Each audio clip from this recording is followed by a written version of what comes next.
mais um TVE Entrevista Especial, que hoje recebe o reitor da Universidade Federal da Bahia, João Carlos Salles, mestre em Ciências Sociais, doutor em Filosofia, escritor e membro titular, fundador da Academia de Ciências da Bahia.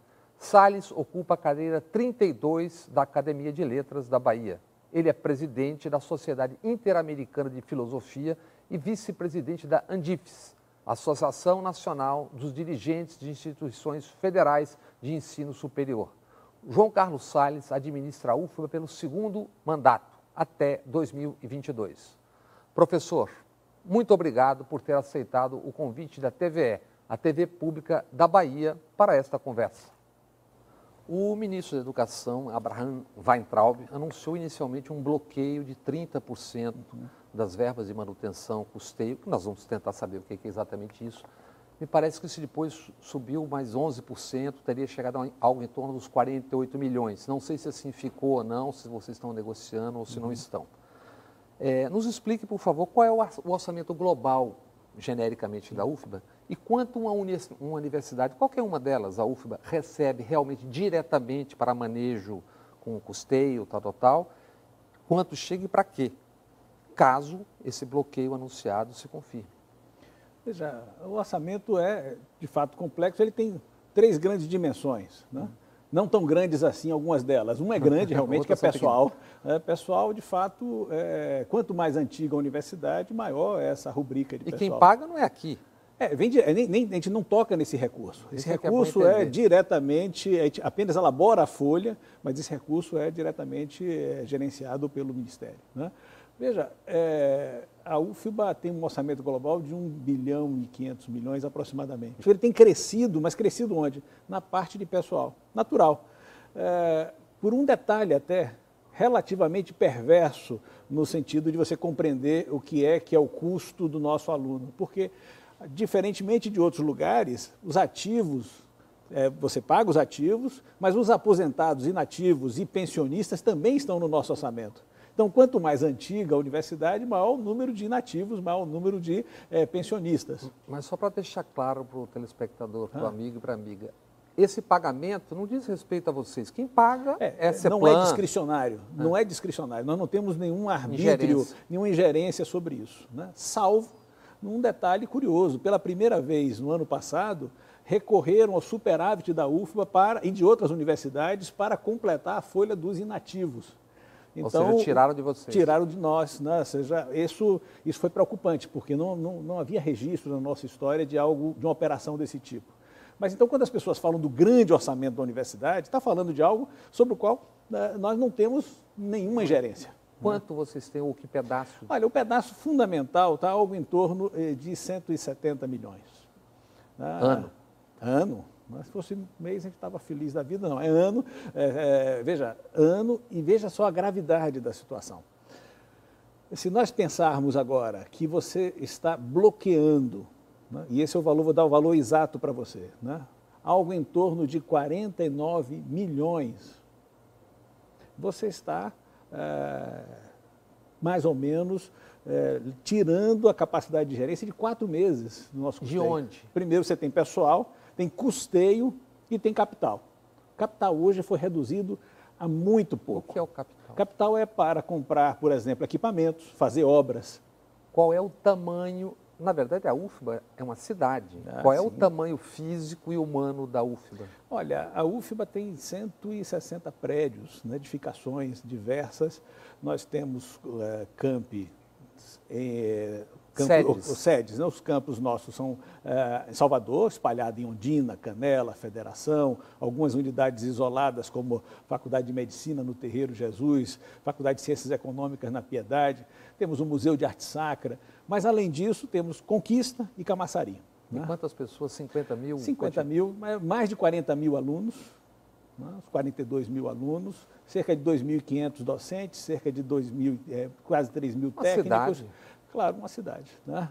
Então, uma cidade espalhada, assim, é como uma tatuagem no corpo de Salvador. Quando né? tem aquelas enchentes, aquelas tempestades que voam telhas, o reitor dorme? Né? Olha, quando chove um pouco, o coração aperta. Né? De fato, que quebra? Porque nós sabemos que nós temos edificações muito antigas, um padrão construtivo desigual. Temos edificações de 200 anos, evidentemente, a Faculdade de Medicina começa aí, mas edificações recentes. O padrão construtivo é variável, né, e certamente os telhados, muitos deles precisam de revisão e para isso precisa de recursos. Nós encontramos uma universidade com a situação orçamentária já aquém da sua necessidade. Essa que é a situação delicada. Ou seja, chegamos em 2014, e aí você vai lembrar de 2014, setembro, o que é que estava acontecendo, um processo eleitoral e depois uma mudança radical nas perspectivas de visão do que era economia, um ajuste fiscal aplicado que já nos estrangulou muito naquele momento. Olha, naquele momento a gente passou de 2014 para 2015 com um déficit de 28 milhões. Né? Agora a gente chegou no custeio, né? Aí desse déficit em 2015 era 5 milhões de capital alguma coisa mais ou menos, não lembro agora o número exato, mas era bastante custeio e um pouco de capital. Né? Há uma diferença nessa situação, ou seja, havia investimento de capital forte para a universidade pública em geral, era o chamado REUNE, esse processo, de fato, de ampliação das universidades, esse grande programa de ampliação das universidades que envolveu muitas construções. Sem dúvida, a UFBA se beneficiou desse processo, mas esse processo foi interrompido até ser extinto, praticamente. Né? O processo de reconstrução. Aquele esqueleto na Faculdade de Engenharia. Aquela estrutura, veja só, curiosamente, esse é um paradoxo, aquela é uma obra acabada. Né? Em que sentido? Aquilo que foi contratado foi feito. É diferente de obras interrompidas em que foi negociado algo e não foi feito. É porque se pensava que nós teríamos uma dotação para a segunda etapa dessa obra. Essa dotação chegou a ser anunciada à comunidade, entretanto, os recursos não houve dotação orçamentária para isso. Contingenciado. Exatamente. E acontece, então, a obra não pôde ter a segunda etapa. Então, esses 48 milhões, vamos agora ao custeio, manutenção. Aí, veja só, qual é a nossa situação hoje? Se você tem bloqueado, é importante, não pode cortar. Corte é algo que é uma lei fere a autonomia universitária. E fere o próprio legislativo, né, que foi quem aprovou a lei orçamentária. Né? Então, você tentar... O anúncio de bloqueio provisório. O bloqueio provisório. Em primeiro lugar, a gente recebeu esse anúncio no sistema, em primeiro lugar. Ou seja, porque tem um sistema, né, que faz esse automático e tudo isso, você identificou o anúncio desse bloqueio, né, mas sem nenhuma justificativa. Né, nenhum comunica dizendo que vocês estão sendo bloqueados por essa ou aquela razão. Né? Comunica é uma expressão técnica também daquelas comunicações que o planejamento faz ou o Ministério faz com o nosso setor de orçamento. E a sociedade foi informada por uma entrevista do ministro no jornal. É verdade, e essa entrevista, eu fui indagado sobre a entrevista e a minha postura, que eu reitero, é difícil crer que essas razões pudessem ser expressas por um servidor público. Chegaremos a ela, mas custeio. Custeio, luz, água, limpeza, vigilância, tratamento das áreas abertas, dos nossos espaços, jardins, podas. Tomar conta da casa. Tomar conta da casa, né? Isso, é aí o corte. É aí o corte. Você não pode fazer pesquisa se você não tem energia elétrica no seu laboratório.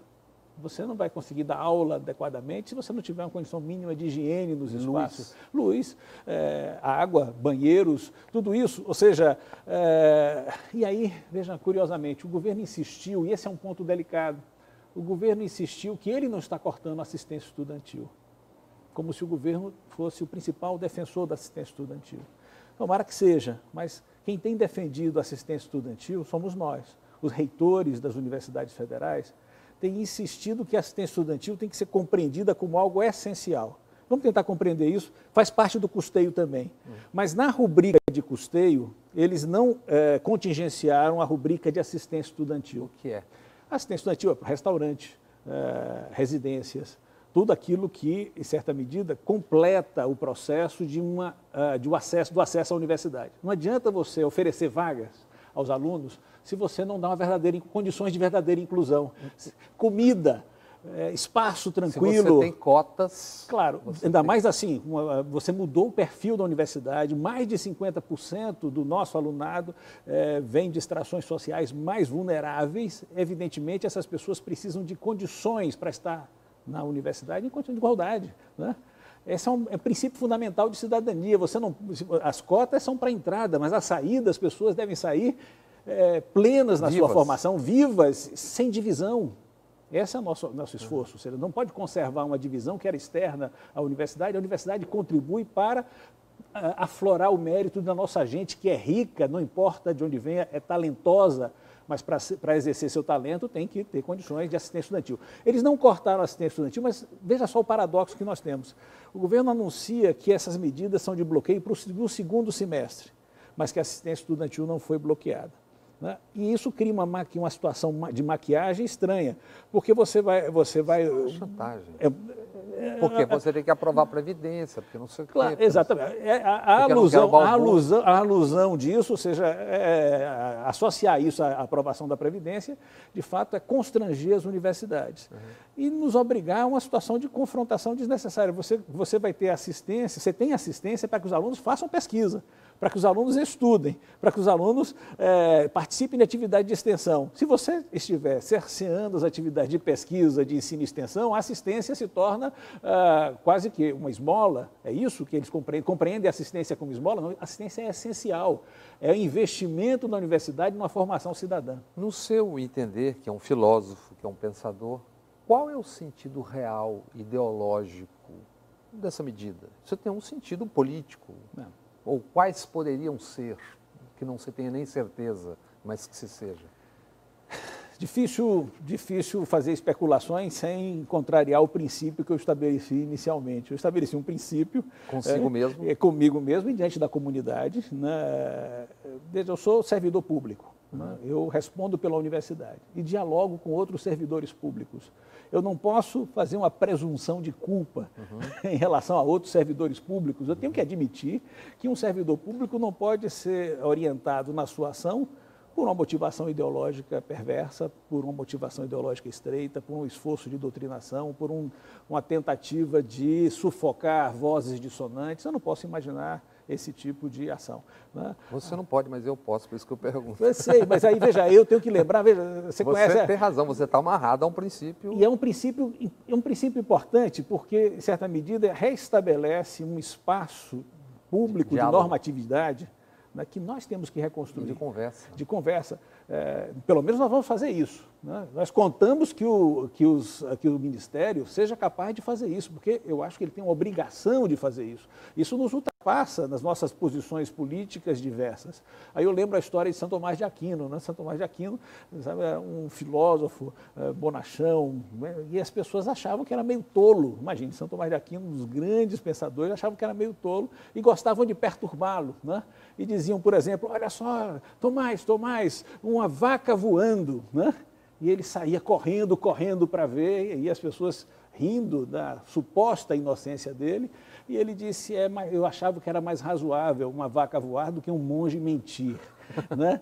Então, eu estou preso ao princípio de supor que agentes públicos agem segundo padrões de moralidade, que é o respeito ao valor de um patrimônio, como é a Universidade Federal da Bahia, como são as universidades federais do país inteiro. Absolutamente compreendido.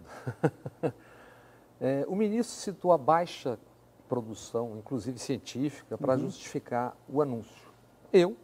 As pessoas sabem que isso, que já leram nos últimos dias os jornais, etc., e mídias e redes, que isso é desmentido pelos fatos. Em que lugar está a UFBA nos rankings de universidades? Está no meio, em cima, embaixo? Como é que está? Olha, em primeiro lugar, lembrar, a UFBA não começa agora. Né?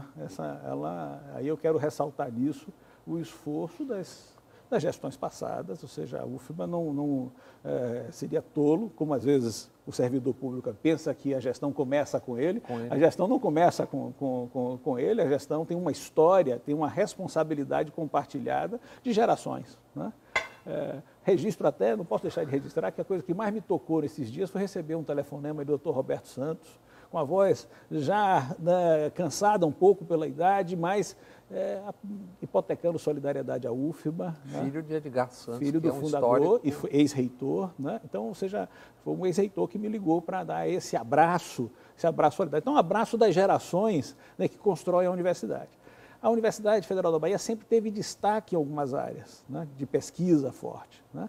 E isso, apesar da diversidade que enfrentamos, nós conseguimos manter e melhoramos em alguns rankings. Por exemplo, no ranking da Folha, que é um ranking de grande credibilidade nacional. Folha de São Paulo. Folha de São Paulo, nós saímos da 15ª posição de 2017 para a 14ª posição. Pular um ranking, ou seja, ser a 14ª melhor universidade do país, entre centenas. Significa, entre centenas, significa, que envolve as públicas, as privadas, etc., confessionais, significa que a universidade manteve o seu padrão, mesmo na diversidade, e melhorou, né? O que não é algo tão trivial. E no Times Higher Education, nós saímos da... o Times Higher Education? É um dos rankings mais famosos do mundo, né? E nós estávamos na posição 70, passamos para 30. Né? É um salto. É um salto. Esse foi um salto mais significativo. Eu devo dizer o seguinte, que eu tenho alguma reserva sobre os rankings, ou seja, porque os rankings tem subjetividades. Tem subjetividades, às vezes eles podem variar, você pode mudar abruptamente por um ou outro problema de preenchimento, sem dúvida, mas essa confluência de sinais de melhoria da UFBA, pelo menos, indica e nega a tese de um desempenho acadêmico insatisfatório. Né? Quando se fala em pesquisa, para o cidadão, para o amigo que está nos vendo, um exemplo concreto de como isso na vida cotidiana, não estou falando só da pesquisa em humanas, estou falando biológica, exato, alguns exemplos concretos do que a UFBA tem feito. Olha, você pode perceber que essa foi uma das vantagens dessa... Apenas um que teve grande repercussão, a descoberta, a identificação da Zika como algo que estava afetando, foi feita na UFBA. Eu destaco esse apenas como um exemplo entre tantos, porque nós temos, na verdade... Tem petróleo. Né? Ou seja, essa foi a vantagem, eu digo, teve uma vantagem nesse processo, as pesquisas da UFBA apareceram. Filtragem, né? De água, células-tronco. Exatamente, ou seja, de grande repercussão, de grande impacto. Vou dar um exemplo para você acerca de pesquisa, por exemplo, as pesquisas que envolvem os grandes dados. Os grandes? Dados. Que é algo que, digamos, somente esses novos processos de identificação permitem fazer, permitem fazer. Então, você utilizar, por exemplo, os resultados que envolvem o Bolsa Família, né? O cadastro envolvendo... Agrupar tudo isso. Dados de milhões, né? E verificar as relações de saúde, os problemas associados a isso, permite pesquisas de uma transversalidade extraordinária. Nós temos um destaque enorme, a UFBA, ao fazer pesquisas desse tipo, agrupando grandes dados. Né? E olha, dados são coisas importantes. Eu comecei minha vida assim, posso contar para você se tiver tempo. Você é reitor da UFBA, é filósofo e não é autodidata, como um certo homem do rifle lá nos Estados Unidos.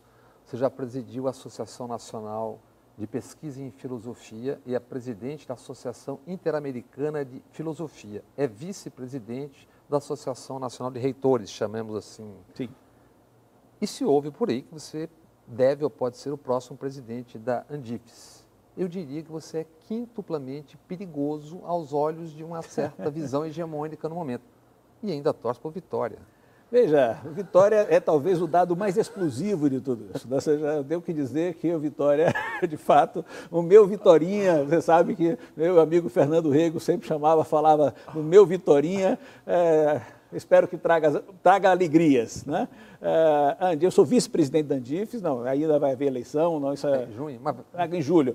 Veja, a Andifes... Você é tido como um candidato. Não é possível, mas não, isso aí agora eu acho que isso é sempre uma questão nova, não tá no projeto. Pode ser um resultado, mas não está no projeto.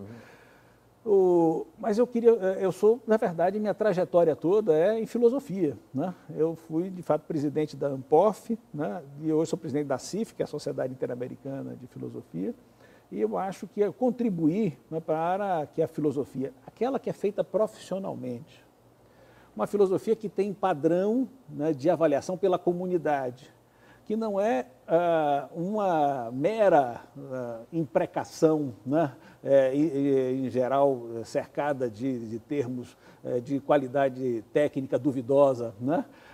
Filosofia que é avaliada pelos pares, né, que se baseia num processo já milenar de exegese de textos, de trabalho com conceito. 500 anos antes de Cristo, pois é, Pitágoras. Então você veja, a filosofia desse tipo, ela no nosso país, ela se afirmou, né, coincidindo um pouco com a pós-graduação, né, coincidindo um pouco com o começo das universidades, primeiro, né, a USP com as missões francesas, né, essa filosofia mais profissional, ela coincide primeiro com essa mudança nos critérios do que é o pensamento, que não é um livre pensar solto, onde uma veleidade literária substitui o rigor conceitual, né, ela encontra, então, um padrão de avaliação muito sólido com a CAPES, né, com a rede dos programas de pós-graduação em nosso país, que hoje, de fato, é muito significativa. Nós temos bons programas de filosofia no país inteiro, de qualidade, né? E esses programas, inclusive o da UFBA, a UFBA tem a melhor nota do Nordeste, um programa nota 5, nota 5, que é a nota maior. Bolsa é 7, né? Ou seja, nota 5 é considerado um programa de excelência internacional, agora sem talvez a internacionalização que nós precisamos fazer. João, até como você falou em filosofia, eu vou antecipar. Para os comuns, exatamente para que serve a filosofia, que é tão combatida nesses momentos, assim como as ciências humanas? Você falou de dados há pouco. Filosofia, sociologia, ciências humanas. Qual é a utilidade prática? Porque tem gente que nessa coisa de fake news, etc., acaba não alcançando. Eu vou começar pelas humanas, para dizer um relato pessoal, né? Como é que eu chego à vida universitária? Eu chego à vida universitária antes mesmo de entrar na universidade, participando de uma grande pesquisa. Eu falei de grandes dados, né? E notar como ter dados específicos, bem estabelecidos, é fundamental para a produção de conhecimento. Eu participei de uma pesquisa com Dona Cátia Matoso, né? Dona Cátia Matoso era grande líder de uma pesquisa sobre escravidão na Bahia. E eu, menino secundarista, fui para os arquivos públicos fazer algo muito simples, registrar, tomar anotações sobre escrituras de escravos. É uma experiência, foi para mim uma experiência transformadora. Você pegar um documento, escrito ali, um escrivão, eu gostava do escrivão Pimenta, porque tinha uma letra muito boa, outros não, uma letra ilegível, onde você via o comércio de um homem, de uma mulher, de uma criança, descrevendo traços físicos como se estivesse descrevendo um animal, né? Isso foi uma experiência transformadora, né, para alguém que vem de Cachoeira, né, uma formação mais severa, rigorosa, religiosa, digamos assim, e você percebe isso que constitui a matriz da nossa história na Bahia. Né? Mas aí você tem um lado que a grande pesquisa envolve estabelecer evidências. Você não faz pesquisa sem ter, digamos, as suas opiniões proporcionadas às evidências disponíveis. Não é comentarista. Não é um comentário simples, não é uma opinião. Exatamente. Aí nós passamos para filosofia. Filosofia, na linha que me interessa, é o deslocamento da mera opinião para o conhecimento. Esse deslocamento da opinião para o conhecimento não é simples. É um deslocamento que não pode ser feito pela afirmação da autoridade, porque aí o poder que está dizendo essa opinião é que vale, né? É um deslocamento onde a demonstração deve ser estabelecida. Quais são os critérios que eu tenho para dizer que algo é verdadeiro? Muita gente se vale da verdade, diz que a verdade é a sua bandeira, né? Que a verdade pode libertar. Mas é a dele. Pois é, mas aí quais são os critérios? Aí a filosofia incomoda porque ela pergunta quais são os critérios para que algo seja conhecimento, para que uma proposição se adeque de fato à realidade, que ela possa servir de base para um diálogo, porque nós temos que ter dados comuns. Né? Então, existe uma moralidade em torno da noção de conhecimento que você pode cobrar das pessoas, que eles não têm o direito na vida pública de sustentar aquilo que não são capazes de demonstrar, de mostrar, de relacionar à realidade. A filosofia chama a atenção a esses vínculos. A filosofia, digamos assim, ela dialoga sempre com a ciência. Não há filosofia sem diálogo com as ciências. E se as ciências cuidam do verdadeiro, a filosofia cuida das condições do verdadeiro e vai perguntar sobre o sentido das nossas proposições. O sentido é o que fazemos com elas, o que fazemos com o saber que nós adquirimos, para onde vamos, quais são os acordos que a sociedade está disposta a fazer acerca da vida, acerca da morte, acerca dos direitos. E acerca da tentativa de imposição do não saber. Por exemplo. A propósito disso, eu te pergunto, a privatização é central, radicalmente central no discurso do governo atual. Você imagina ou espera que as universidades públicas, que o ensino público seja poupado dessa visão? E esse anúncio que foi feito de bloqueio, não é um indício muito claro nessa direção? Eu não posso deixar de expressar o temor, né, de que, nesse momento, isso que nós chamamos de universidade pública, que para registrar, já que nós estamos falando de evidências, é onde se faz a pesquisa no país. Né? Você não pode ter uma opinião qualquer de achar que a pesquisa é feita, por exemplo, nas privadas. Né? 95%. Que alguém disse isso por aí. Alguém disse isso por aí, ou seja, isso não pode passar por verdade, sobretudo por alguém que queira dizer que tem um apreço pela verdade. A pesquisa é feita basicamente... Certamente ela é feita 95% em instituições públicas no país. Então, você tem uma pesquisa que é relevante, uma pesquisa que tem impacto, que está associada à ideia de universidade. Então, veja, a universidade não só se associa à pesquisa, mas se associa a um certo comportamento, a um certo espaço. Por exemplo, a universidade é o lugar, eu chamaria de confrontação das gerações. Ou seja, ela é um lugar onde saberes distintos estão, sim, dialogando para... produzir algo, inovação, criação na ciência, né? Inovação nas artes, uma reflexão nova sobre o sentido da vida, sobre o mundo, etc. A universidade é esse lugar especial onde você deve fazer e favorecer o diálogo entre posições divergentes. E há certas regras que a filosofia também serve para lembrar, ou seja, não há diálogo se você não tiver, por exemplo, uma liberdade entre aqueles que têm a palavra, né? Ou seja, você não pode ter outros instrumentos de poder querendo cercear a palavra. Você tem que ter condições para ter acesso à linguagem, tem que confiar na linguagem. Confiar na linguagem, por exemplo, é fazer com que a mera retórica, as formas as mais agressivas que nós temos para lidar com o outro, venham preponderar em relação à produção do conhecimento. A universidade é um pouco isso, o lugar da ignorância não, é o lugar do saber. É sempre um confronto entre aquilo que é senso comum, aquilo que não está demonstrado, aquilo que é papo de boteco. Sim, o que é preconceito e tudo, e essa elevação a um patamar onde nos formamos cidadãos. De imediato, ou no médio prazo, qual é o cenário que você imagina? Como é possível enfrentar essa onda que dizem conservadora, mas que eu acho que é uma coisa muito mais grave do que uma onda conservadora? E não diz respeito só ao Brasil. Sim.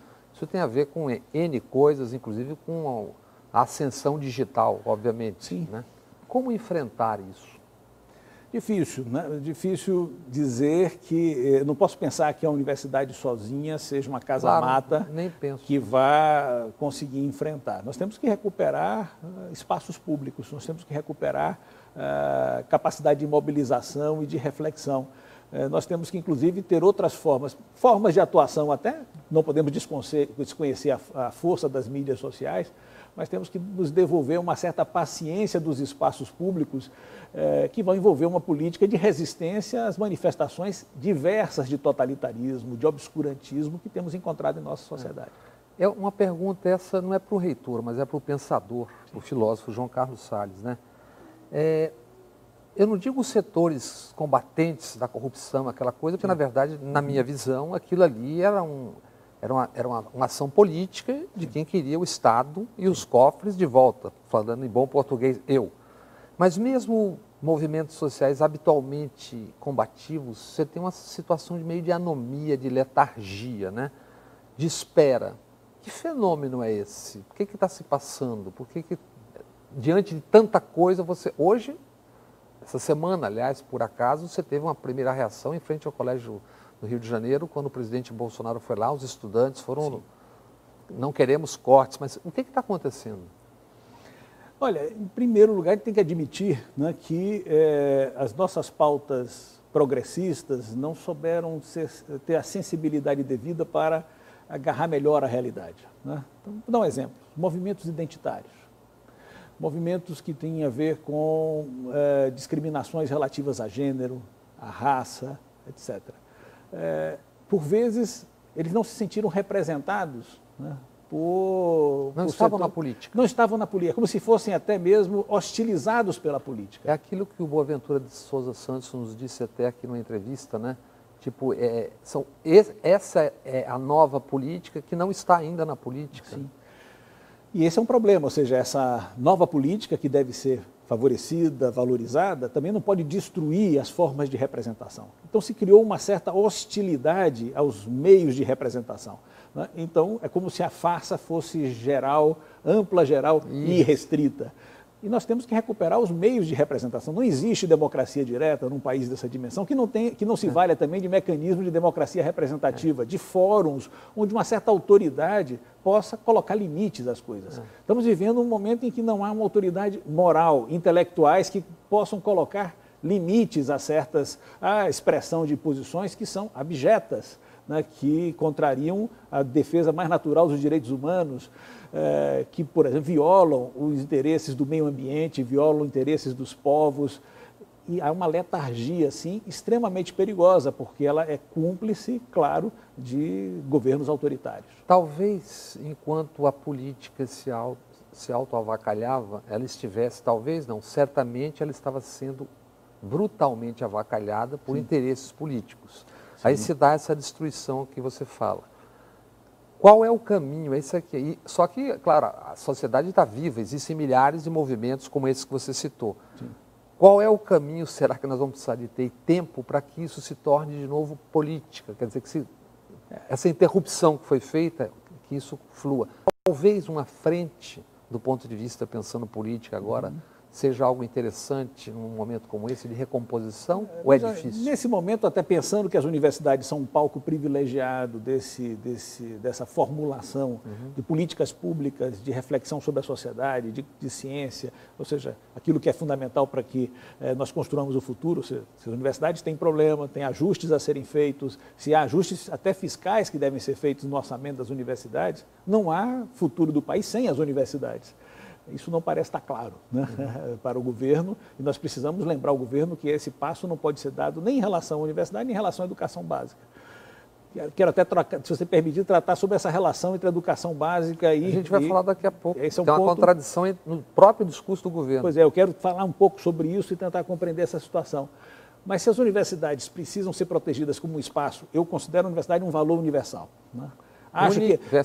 Universidade. Eu considero que nem direita nem esquerda compreendem o papel da universidade, ou compreenderam ao longo do tempo como um valor, como um patrimônio da humanidade, que ultrapassa governos.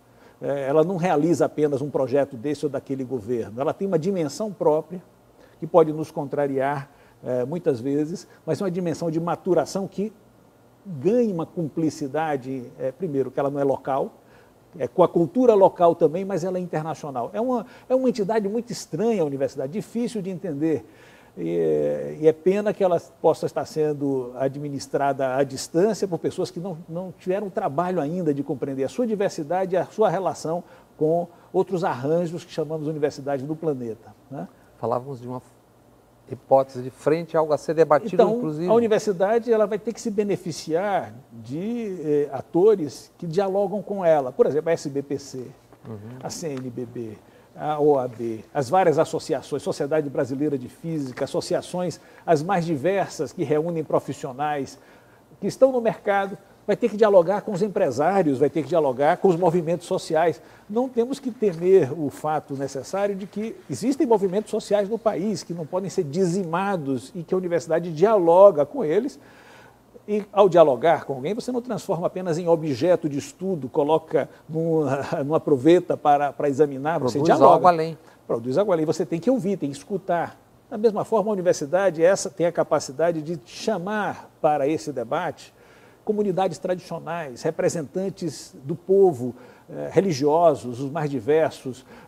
Instituições clássicas. Clássicas, sem dúvida, academias as mais diversas e também representantes da capoeira, representantes dos terreiros, de outras religiões. Incorporar. E nesse sentido, ela se enriquece dessa porosidade que lhe é natural, que, é claro, essa porosidade não se dá com muros fechando a universidade, ela tem que atrair para dentro e também ir a essas comunidades. Isso é uma frente além partidos que terminará em partidos no final? Ou pelo menos trabalhar numa sociedade, ou seja, está em jogo não apenas a vitória desse ou daquele partido, está em jogo uma sociedade em que prevaleçam direitos comuns, né? Que prevaleça um espaço do comum, um espaço a ser enriquecido e valorizado.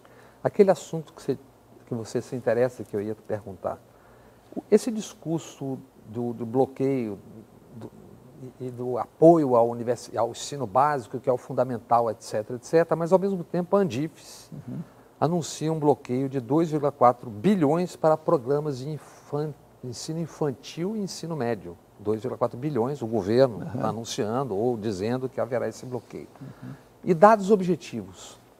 Os governos, 2003 a 2014, os governos criaram 18 novas universidades, 173 campos, e o número de alunos saltou de 500 mil para 900 mil.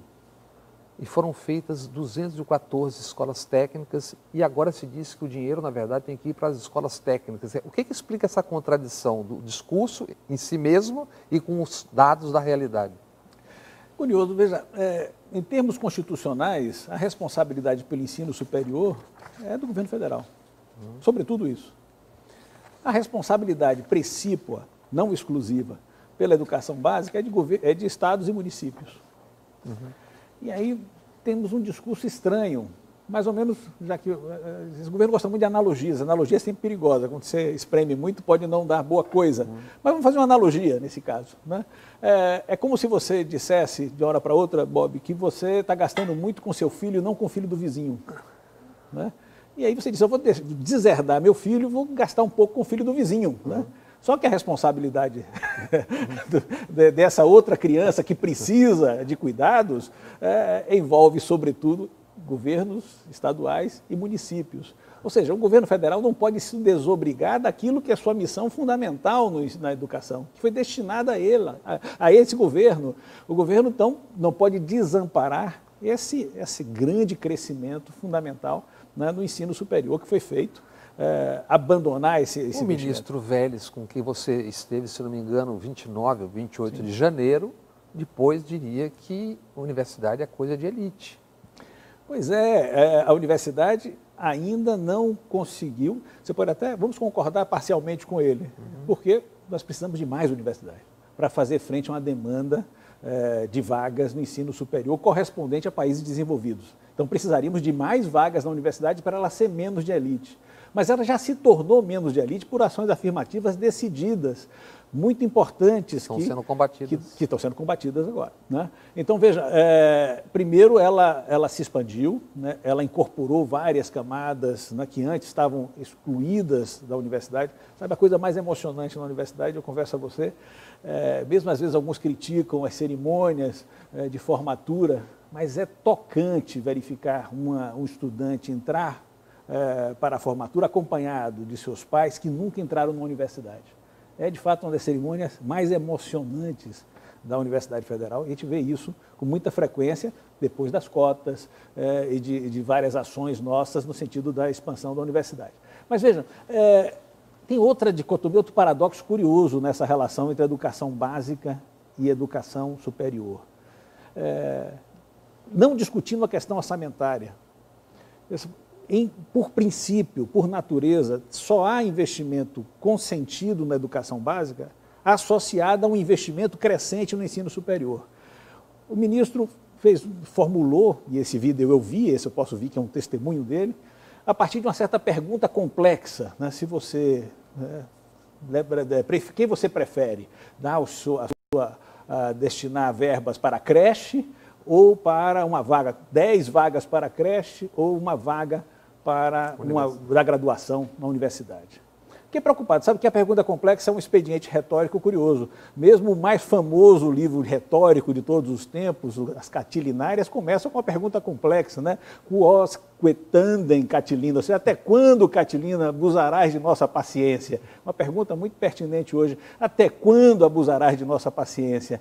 É uma pergunta complexa que supõe que ele já está abusando, você pergunta até quando ele vai abusar. Quando o ministro faz uma pergunta desse tipo, parece que ele dá uma resposta ou um ou outro exclusivamente, disjuntivamente, uma disjunção exclusiva. Só que não existe isso. Veja, o que é uma creche de qualidade? Que não seja um depósito de crianças. Alguém pode pensar, talvez o ministro esteja pensando numa creche diminuída. Você vai deixar as crianças ali. Mas uma creche de qualidade tem nutricionista, tem enfermeiro, tem estímulo, tem pedagogo, tem psicólogo, tem assistente social. São formados aonde? Na universidade. Então, se nós quisermos investir em creches, nós precisamos investir em mais vagas também para o ensino superior. A disjunção é absurda, né? E esquece que investir na educação básica, ensino médio, ensino fundamental, melhorar a qualidade dos alunos, depende dos professores formados na universidade, né? É inaceitável essa divisão e eu acho que ela conspira contra a educação como um todo. Agora, essa notícia, então, de que foi bloqueado, talvez seja uma medida de consistência, de coerência do governo, ou seja, ele está bloqueando tudo, tendo a consciência de que ele não está escolhendo a educação básica, ele está, infelizmente, deixando de escolher a educação. João, a gente está falando de ensino e educação. Em que área ou cursos a UFBA não vai bem? Ou precisa melhorar para ter excelência? E quando isso acontece, quais são as soluções? É mexer, reformar, tal? Tem alguma área específica que você vê mais dificuldades no momento? Olha, a UFBA ela se caracteriza, né, por ser uma universidade que chamaríamos de plena, né? Existem universidades que começam concentradas num curso só. Não é o caso da UFBA. Né? O caso da UFBA, ela já começa, esse é o espírito de Edgar Santos, né? Invocando todas as áreas, lembram? A orquestra sinfônica nossa não vem depois, está na origem um pouco do projeto de universidade. A UFBA começa associando a mais antiga faculdade do país, a Faculdade de Medicina, né? Com Escola Politécnica, Faculdade de Direito, Faculdade de Filosofia, né? E Ciências Humanas, que já envolvia vários cursos, inclusive jornalismo, né? Da sua origem.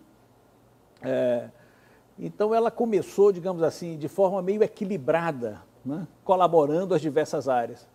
Aí eu vou fazer... Não quer dizer que não haja desigualdade. Sim, há desigualdade nesses processos, né? Nós temos um curso muito destacado como programa de pós-graduação, que é o de saúde coletiva, nota 7, é o único nota 7, por algum tempo foi o único nota 7 do Nordeste, né? Não é mais, tem outros cursos no Nordeste. Que são também nota 7. Que são também nota 7. Né? Nota 7 é a nota de máxima, excelência máxima. Top de excelência. Que pena que não nasci no meu tempo. Tá vendo? Mas você vê que eu diria que temos dificuldades em alguns cursos, alguns deles por razões relativas à infraestrutura. Né? A qualificação do nosso pessoal é excelente, e eu quero dizer, cada avaliação do MEC, através do INEP, que tem vindo avaliar os cursos de graduação, os nossos cursos têm chegado às notas 4 e 5.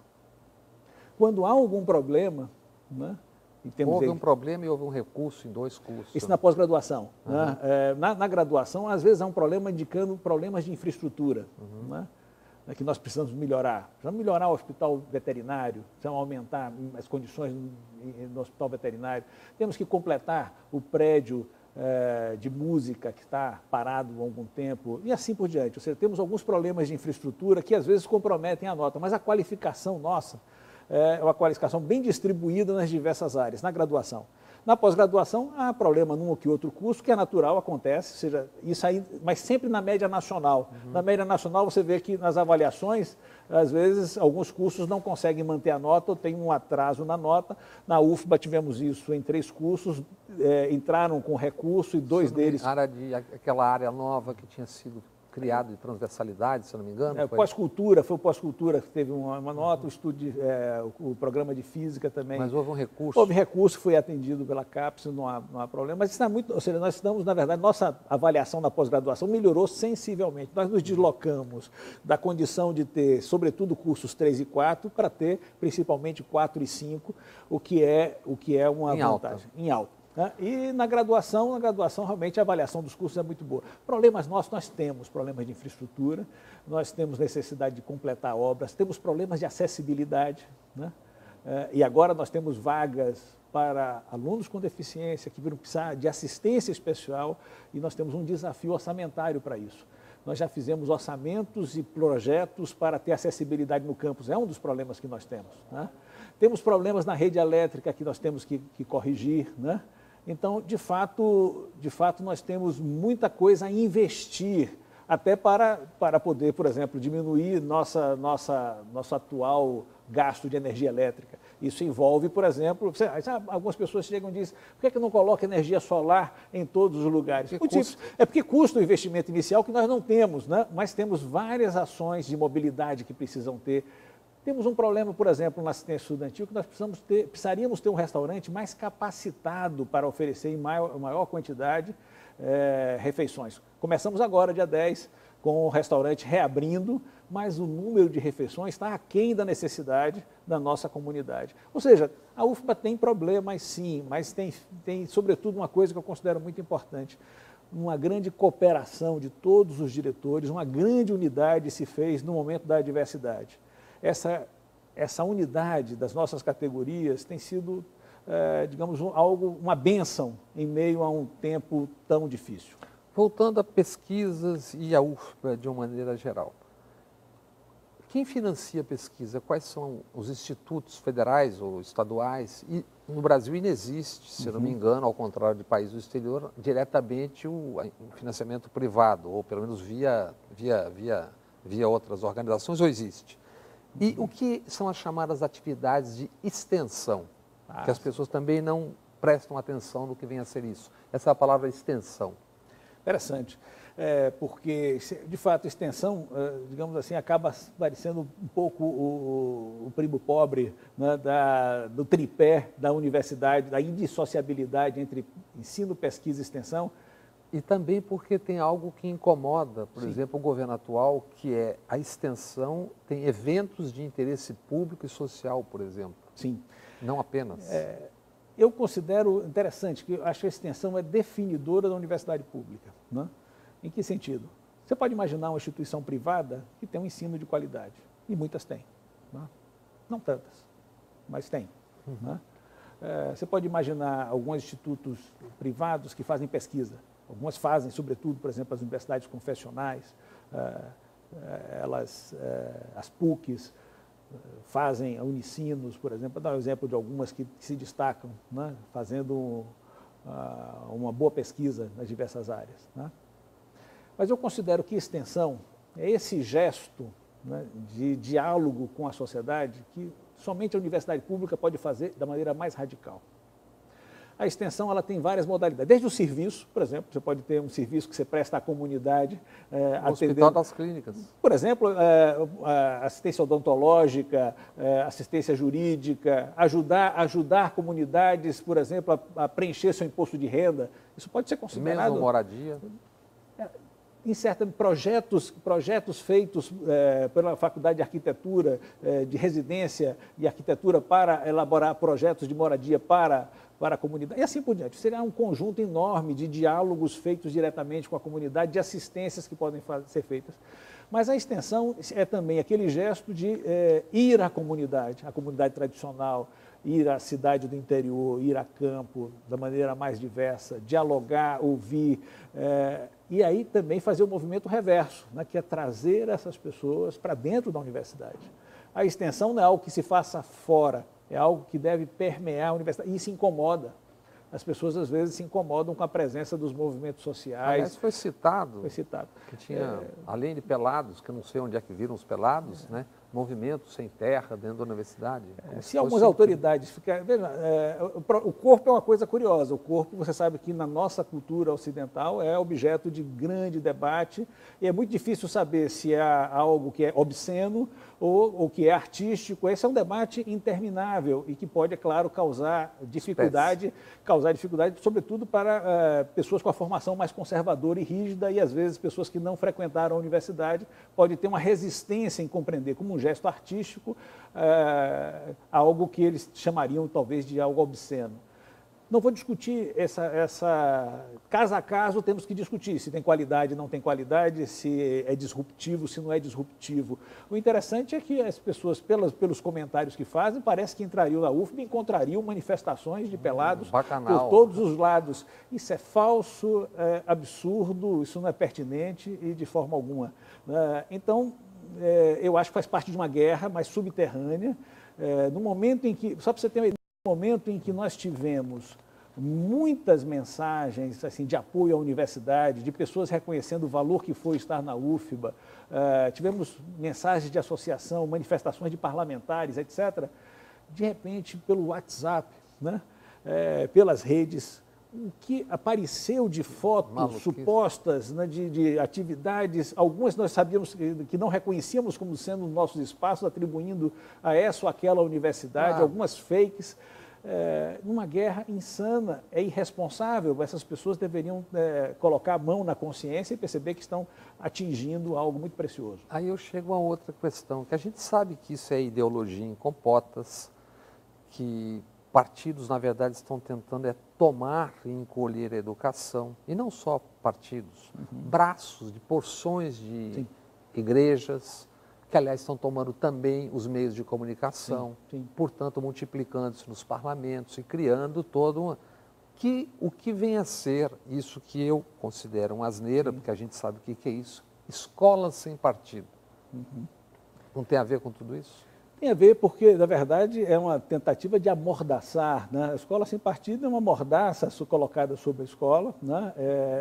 Por partidos que querem tomar as escolas. Exatamente, né? E que pensam, e fazem uma descrição. Eu entrei na universidade em 79, já vi todas as situações, aquilo que eles descrevem como doutrinação e que às vezes querem flagrar num ou outro episódio, é algo que, se existe, é repelido, porque nós temos um processo de formação onde um dos primeiros cuidados de quem é bem formado em sociologia, em história, em filosofia, é apresentar as posições divergentes, né? Então, na verdade, é oferecido não um leque único, limitado, ainda mais sobre algumas rubricas que não fazem parte do universo nosso. Nosso repertório é muito mais rico do que sonham essas vãs filosofias. O que quer, na verdade, é impor.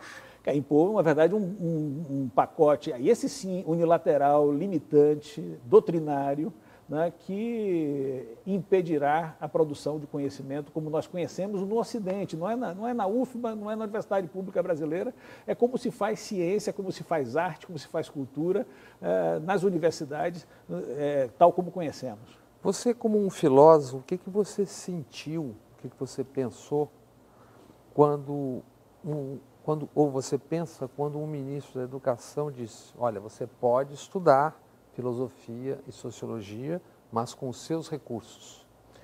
Veja, teve uma frase que me incomodou mais, né, do que essa, né, do ministro, que ele disse, eu até gosto de filosofia. Eu até gosto. E por que me incomodou?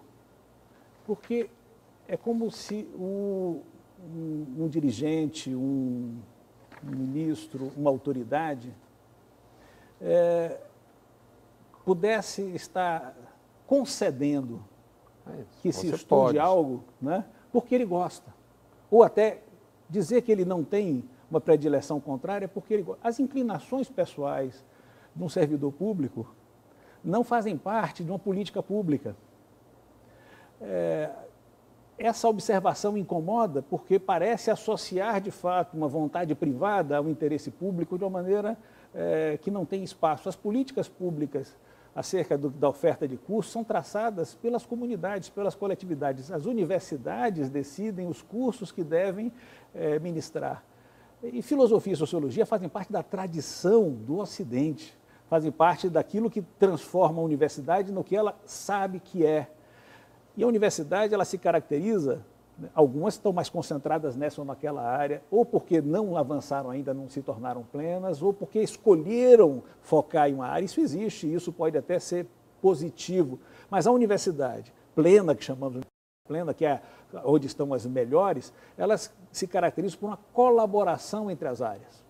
Então a filosofia faz parte de diálogos transdisciplinares, interdisciplinares, múltiplos. Então, quando você agride uma área, você está agredindo a ideia de universidade, você está mesquinhando a ideia de universidade.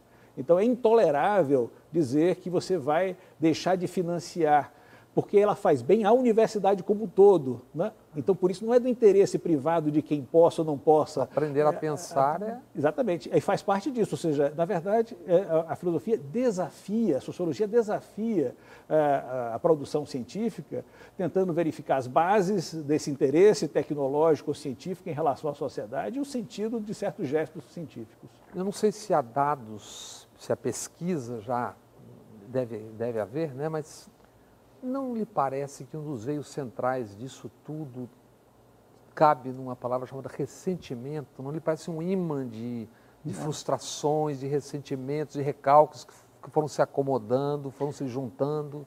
Eu diria, vamos dizer assim, é difícil fazer um diagnóstico desse aspecto. Só no boteco. Esse diagnóstico é difícil, mas eu posso dizer o seguinte, não é sensato nem como medida orçamentária.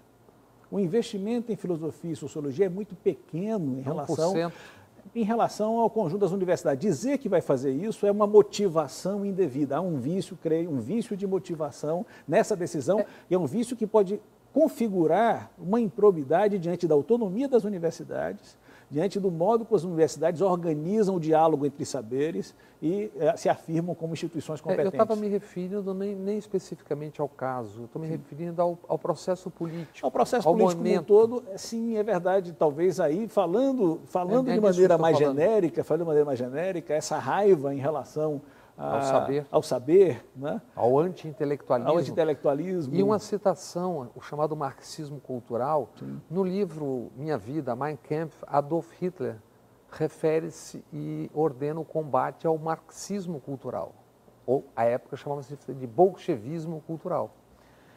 Isso tem quase um século. Pois é, e parece que continua um certo ressentimento a um certo jogo sofisticado da cultura, que é o jogo de pensar, que chamamos de pensar. Né? Um jogo sofisticado que pode ser colocado em desuso com um prejuízo enorme para a condição própria da humanidade. Como é uma cidade, a UFBA não está desconectada da realidade. Viveu problemas de violência nos últimos tempos, nos últimos anos. Como é que isso está sendo enfrentado e como fazer isso sem trazer a polícia para dentro do campus e assim ferir uma visão consistente de autonomia universitária? Nós somos uma comunidade porosa, não somos uma cidade fechada, nem somos um condomínio, né? Nós somos vou tentar estabelecer exatamente essa noção de comunidade entre a cidade, por um lado, e o condomínio. O condomínio se fecha. O condomínio coloca pessoas iguais por oposição ao que está fora. Aí coloca um grande muro, impede as pessoas de entrar. A cidade, ao contrário, como não faz isso, ela pode ser devassada por agentes policiais a qualquer momento, a qualquer hora, né? A UFBA, ao contrário, ela está entre essas dimensões, ela tem uma natureza própria, ela tem que ser aberta, né? Ela precisa ser aberta, é uma instituição pública, então não há penetra na UFBA. Né? E a nossa luta é para também não considerar que haja suspeito na UFBA. A pessoa que entra na UFBA não pode ter um tratamento que talvez tenha em certas regiões ou em certos espaços. Quando entra no shopping alguém que passa a ser tratado como suspeito, aí os preconceitos e as discriminações agem sobre isso. Nós combatemos isso claramente. É difícil combater porque às vezes os próprios profissionais de segurança estão acostumados com uma lógica de restrição. Isso, né? Você vê, aliás, andando na rua, outro dia eu vi o chamado baculejo. Sim, o baculejo. É feito, eu vejo claramente. Quem é que é objeto? A partir da cor. Com certeza, e nós estamos resistindo, por exemplo, houve episódios indesejáveis de baculejos feitos a estudantes que estavam indo para a UFBA e que foram considerados suspeitos, às vezes utilizando armas para revistar sacolas, né? Isso é algo indesejável, né? Evidentemente, dentro da UFBA não pode acontecer, né? Nós não temos nem o penetra, nem o suspeito. Ao mesmo tempo, nós temos responsabilidade pela segurança das pessoas. Como é que vocês estão fazendo? Então, em primeiro lugar, o monitoramento tem sido aperfeiçoado, né? O monitoramento das nossas áreas, né? Nós temos, sim, uma segurança própria contratada e estamos desenvolvendo formas de reconhecimento da comunidade. Está em franca expansão agora, já mais de quase 2.000 crachás já foram distribuídos. Cada pessoa da comunidade UFBA vai ter um crachá, o UFBA Card, que é uma forma de reconhecimento recíproco, né? E essa forma, aluno, docente, terceirizado, professor, até os aposentados, as pessoas que estejam próximas da UFBA vão poder se identificar, se reconhecerem, e esse reconhecimento recíproco faz com que essa comunidade se proteja mais ainda e evite e faça com que a área, aquilo que acontece na UFBA, seja algo que a torna mais segura do que o que acontece no entorno da UFBA. E é fato, a UFBA é um espaço mais seguro dentro dela por essas medidas e, claro, isso não é um trabalho simples, não posso dizer que isso não seja intranquilo, isso é uma aflição constante, mas isso certamente deve afetar cada gestor em todos os espaços e é fruto de um trabalho de iniciativas as mais inovadoras quando necessário e às vezes as mais rotineiras, né? Num tempinho final, uma última pergunta, eu não sei se existem dados, mensuração, o que a política de cotas produziu? Você já tem como perceber se foi positivo ou se há problemas, ou se é negativo? Evidentemente é positivo e ainda precisa ser mais aprofundada. Né? Ou seja, aprofundada a pesquisa. Aprofundada a própria política, no que sentido? Ela tem que ser amparada por um conjunto de expedientes de acolhimento. Uma das coisas que mais me preocupa hoje, né, e eu acho que não só na UFBA, é o sofrimento dos estudantes, os casos de adoecimento, né, que em parte deles resultam de um processo de condição social, de desproteção, né, que tem a ver com essa diversidade do nosso tecido. Mas a política de cotas trouxe uma nova cor para a universidade, trouxe outras demandas culturais, trouxe outros vocabulários, desafiou lugares comuns, fez a universidade se enriquecer, se tornar mais próxima do seu povo, e isso é uma das condições até de defendê-la, porque afinal de contas, se ela não tiver o vínculo, se ela não tiver com os pés no chão, né, se ela estiver solta, como se fosse apenas um apanágio das elites, se ela não se banhar da nossa natureza, do nosso povo, ela não terá quem a ame e quem garanta a sua aura, o seu valor. Caro professor e reitor João Carlos Salles, muito obrigado por essa conversa, por aceitar essa conversa na TVE, que é a TV pública da Bahia. Obrigado, Bob, um abraço a todos. E obrigado a você que acompanhou este TVE Entrevista Especial e continue com a gente. A TVE é sua, é da Bahia.